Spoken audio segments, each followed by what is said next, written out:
Hey, what's up, everybody? Tim Albrecht here, and welcome to this week's episode of the Ask a YFP CFP segment of the Your Financial Pharmacist Podcast, where we feature questions from you, the YFP community, to be answered by one of our very own fee-only certified financial planners.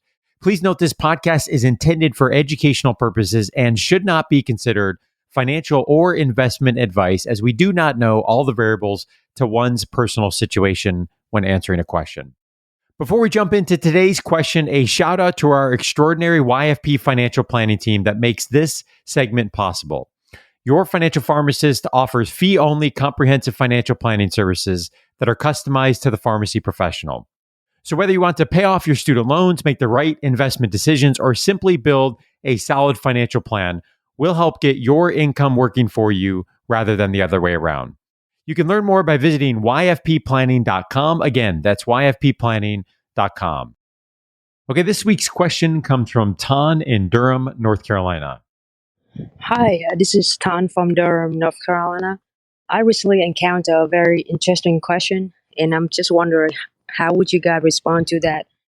Recently, there's a first-year pharmacy student asked me about my thoughts on the pharmacy job market, and she having second thought about pursuing med school.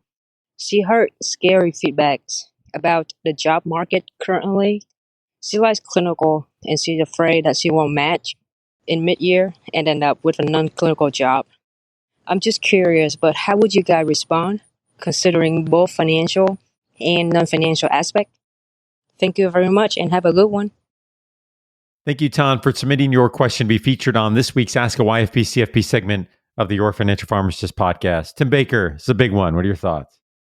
Yeah, I actually think we might need to do Ask a YFP PharmD on this one. Obviously, I have some opinions about this, and typically it's the I would say the aftermath of going through pharmacy school and kind of what that looks like from a financial perspective. But I would say on a whole, I'm still bullish on the PharmD and kind of the ROI. I think especially as the profession evolves, but it is something that you can't necessarily go into kind of in a carte blanche mode, where you have to be cognizant of the money that you're pulling out to fund schooling and living and all that kind of stuff. And there's some debate about being a student versus enjoying school and all that kind of stuff, and how money is applied to that. So again, I still think that, and not all farm, Ds are created equal in terms of like what they pay. I have some clients that come out with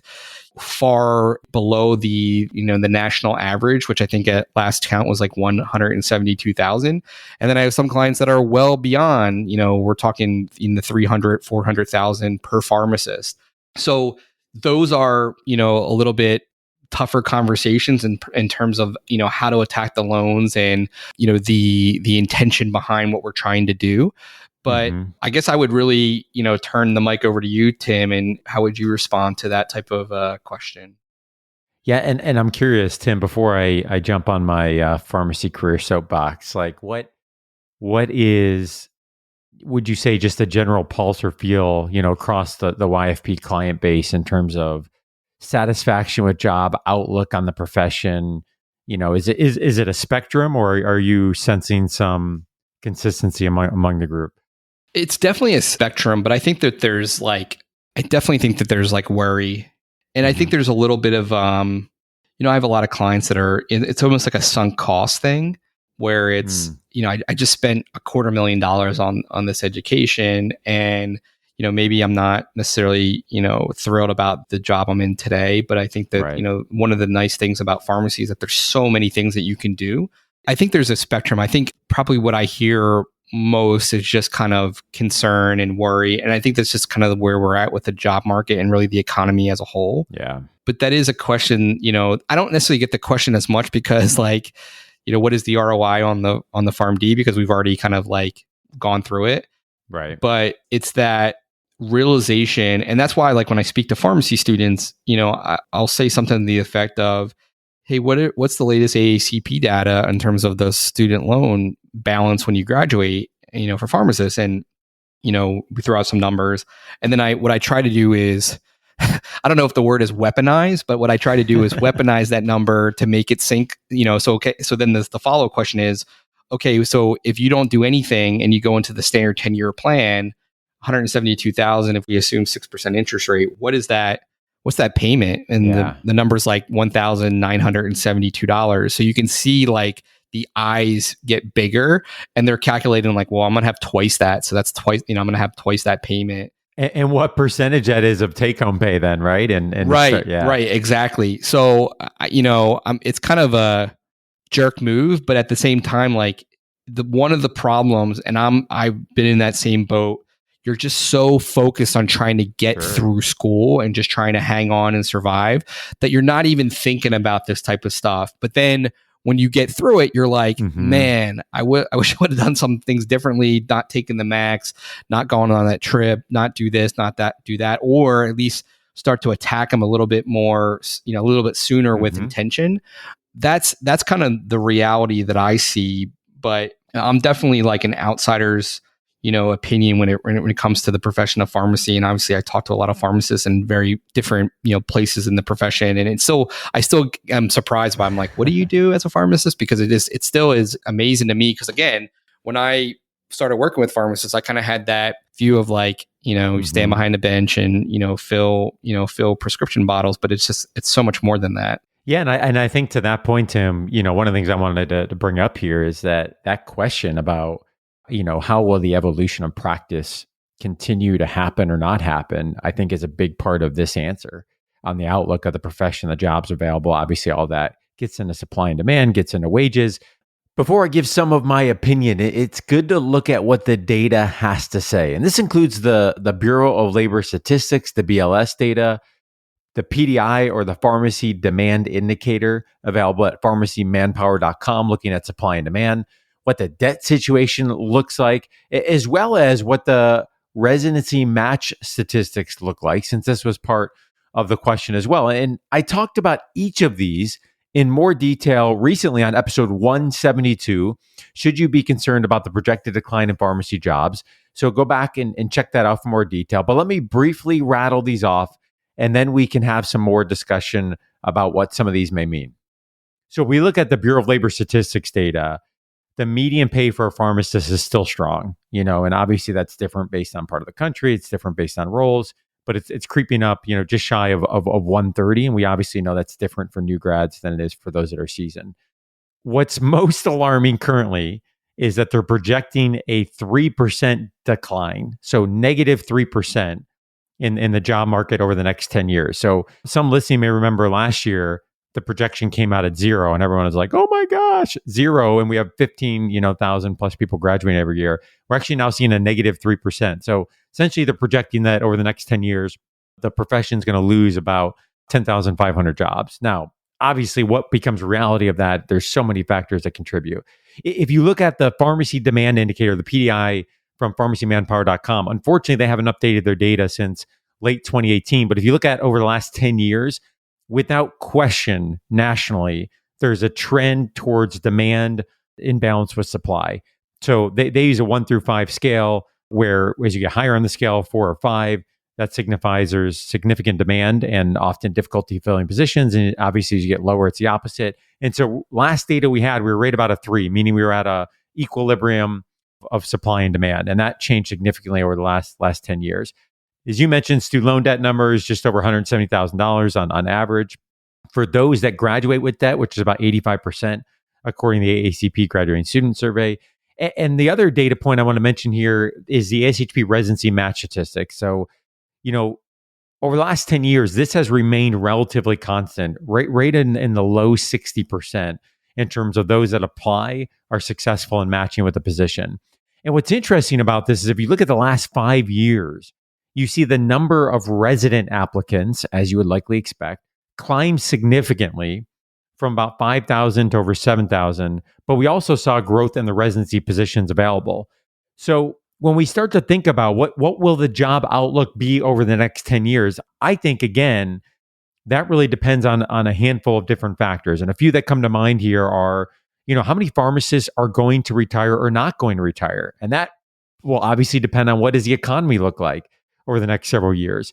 What is or is not the evolution of the pharmacy role beyond the traditional dispensing role? What's the average number of graduates per year? Is that going to slow down? Is that going to decrease? Is there going to be some contraction of class sizes? And will residency program growth keep up or not with applicant interest? So the other thing, Tim, that you said, which really resonates with me, and I really want the audience to hear, is that as we look at the facts and the data, they are what they are. But what they don't present is that not all pharmacy students and not all career paths and opportunities are the same. And when you really start to break down this data, you notice a few different things. Number one, different career paths have different outlooks. Different areas of the country have significant different outlooks. And if you talk to 10 different pharmacists, you will get 10 different opinions in regards to their satisfaction with their work, what they like, what they don't like, their training, their background, and what they perceive to be going forward. And so I think one of the messages I want, especially students listening to hear, is, network, talk with folks, get different opinions, and you'll notice there's a wide spectrum that are out there. And probably, Tim, the most important thing that I think about are just the individual factors. Your experience, your networking, your ability to hustle, your advanced training, all of these things will determine how many doors are or are not open to you as somebody here is related to the question, a first-year pharmacy student when they get to the point of graduation. So always good. You should be asking yourself, what's the ROI, right? What's the opportunity cost of investing in this? What does this align with interest or not? And I think that's often something that gets overlooked is as somebody's pursuing a pathway in pharmacy, and we know there's likely going to be a significant debt load, what's the motivation to pursue that path in pharmacy? And if there were bumps along the way, whether that's significant student loan debt, whether that's difficulty temporary finding a job, how would you still feel about pursuing this path and really challenging yourself about the path going forward? Because obviously, if it's something that is of interest to you and that you're passionate about, I think that perhaps makes some of those challenges a little bit easier to overcome. So I think, as usual, Tim, a classic Ask a YFP CFP, it depends, right? Yeah. But there are so many factors going on that I think we oversimplify this discussion on the job outlook in the pharmacy profession. Yeah, and I think we're creatures of the moment, right? So right now we're looking at it, we're like, man, this is bad. And a lot of people, you're anxious or you're fearful of like the unknown. And that's kind of like where we're at right now. And I think that's kind of a general tenor, when I speak with pharmacists. But, one of the things that, I consistently remind myself and really, clients I work with is, when I graduated from West Point, I'm like, I made it. I can coast. I'm good to go. And then like when I got my CFP, and I changed careers, I got my CFP. I'm like, I made it. I'm good to go. But if you're in any type of like profession, that is just never going to be the case. Never. And with the speed of technology and change and things like that, you're always going to have to continuously improve and, update your skills and all that kind of stuff. So you've never arrived. And again, like you want to celebrate, when you get the PharmD and then when you go through your residency, if you do that and all those things, board certification, like if that's your path. But it might be where you're like, hey, I just want to graduate it and open like a really progressive independent pharmacy or work in industry or something like that. And that's okay. But I think the general, or the common thread is that you always have to push yourself and distinguish yourself. And that's never going to really change, and I think if it does, and that's why I think where you plateau and then you can potentially become obsolete. And that's not just for pharmacy. That's just, I think, just a general, rule of thumb for any profession. So yeah, I mean, I think it does, I had a conversation with a prospect that signed on as a YFP client yesterday. And we were talking about the student loans. They're like, yeah, like I asked, like, how do you feel about the student loans? And it's like, oh, they suck. Like that was verbatim. They suck. But like, it would suck a lot more if we didn't have the resources, that, the jobs that we have provide us. So, it's a grain of salt. And then, I think to go back to the question of like, med school, like I work with some physicians, some of my best friends are physicians, like it's not much different, and you're just talking with greater numbers in a lot of ways, in terms of like income, but then also like debt load. So, I wouldn't necessarily say the grass is always greener, Sure. So it's just something to consider as, you're kind of wading through the whole question about ROI. But I remember like Joey Mattingly when we had him back, and this might've been like episode 3, 4 or something.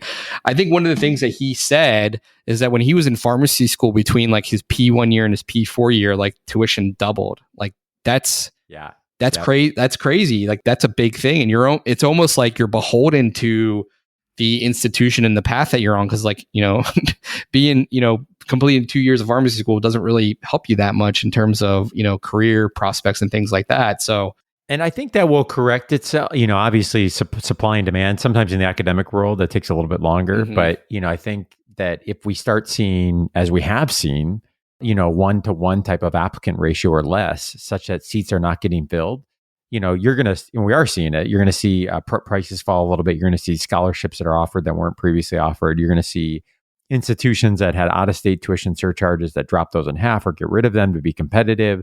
Perhaps we might see a couple schools close or contract class sizes, which is already happening. So, this will shift back, in some regard. But obviously, we've got this group kind of right now that I think is the nature of this question and some of these challenges and some of the unknown going forward. And obviously, once you got that debt load, that number ain't changing, while it may for future students. But I think, Tim, you always do a great job of talking about this. And I stole this from you, 1,000 cups of coffee.